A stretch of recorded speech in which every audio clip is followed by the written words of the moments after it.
Hi అండి, అందరికీ నమస్తే. ముందుగా మన VIP TV Telugu news channel వీక్షిస్తున్న ప్రేక్షకులందరికీ నమస్తే అండి. ఇప్పుడు ఎలక్షన్లు గెలిచిన దగ్గర నుంచి ప్రమాణ స్వీకారాలు జరిగిన దగ్గర నుంచి తెనాల్లో పనులన్నీ కూడా మొదలైపోయినాయి. ముఖ్యంగా మన తెనాల్లో డ్రైనేజ్ ప్రాబ్లం బాగా ఉంది. చిన్నపాటి వర్షానికి ఎక్కువగా నీళ్లు ఆగిపోతాయి. గతంలో జరిగిన 5 సంవత్సరాల పాలనలో ఎటువంటి డ్రైనేజ్ ప్రాబ్లం ని కూడా సరైన కాలువలు తీయడం కూడా లేదు. ఈ రోజు మాత్రం చాలా పెద్ద పనులు జరిగినాయి మున్సిపల్ వర్కర్స్ తో. ఏంటంటే అవి ఒకసారి చూడండి.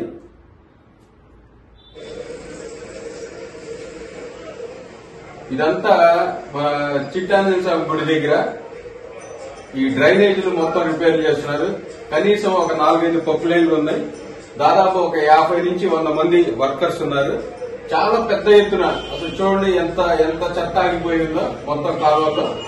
ఈ చెత్త ఆగిపోవడం వల్ల చిన్నపాటి వర్షానికే ఫుల్ గా నీళ్లు ఆగిపోయి రోడ్ల మీద చాలా ఇబ్బందికరంగా ఈ చండాలం అంతా కూడా రోడ్డు మీదకి వచ్చేయటం. మరి వర్షపు నీళ్లలో నడుచుకుంటా వెళ్లే వాళ్ళకి ఎన్ని రోగాలు వస్తాయో మనం చెప్పలేము. ఎందుకంటే ఇంత గలీజ్ గా ఉండడం చేయడం. చూడండి, ఇది చూస్తే అసలు ఇదంతా కూడుకుపోయింది. ఈ ఏరియా అంతా కూడా కూడుకుపోయింది. తవ్వుతున్నారు.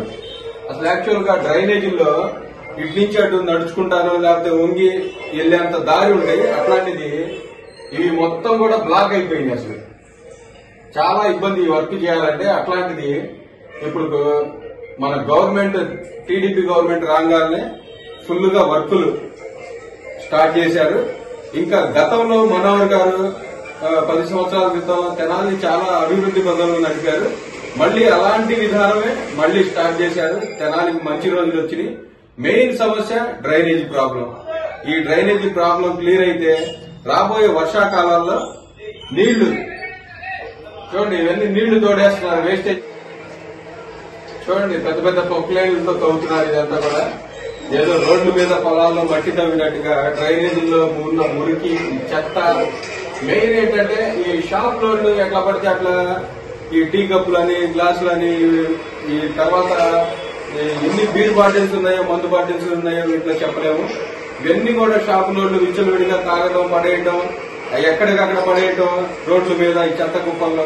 ఇవన్నీ పేరుకుపోయి ఉన్నాయి. ఇవన్నీ కూడా చూడండి ఎంత వర్క్ చేస్తున్నారంటే చెప్పలేము. ఇది ఉదయం నుంచి సాయంత్రం వరకు జరుగుతూనే ఉంది. ఇది చిట్టాంజలి స్వామి గుడి రోడ్ లో చాలా పెద్ద ఎత్తున కూడా ఈ పని.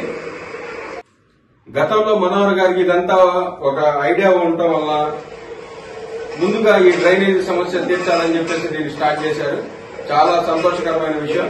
తెనాలి ప్రజలకు కానీ ఈ రోడ్లు ఇటువంటి అన్నిటికీ మళ్లీ ఈ 3 కాలువలు కూడా శుభ్రం చేస్తున్నారు. అవి కూడా తర్వాత వీడియోలో చూపిస్తాను నేను. ఇవైతే డ్రైనేజ్ సమస్య అయితే మనకి త్వరలో తీరబోతుంది. రేపు వర్షాకాలంలో కూడా చక్కగా రోడ్ల మీద నీళ్లు లేకుండా నడుచుకుంటా వెళ్లే వాళ్ళకి, వాహనదారులకి, ఈ స్కూల్కి వెళ్లే పిల్లలకు కూడా ఇబ్బంది లేకుండా చాలా సౌకర్యంగా ఉంటుందని భావిస్తున్నాను నేను.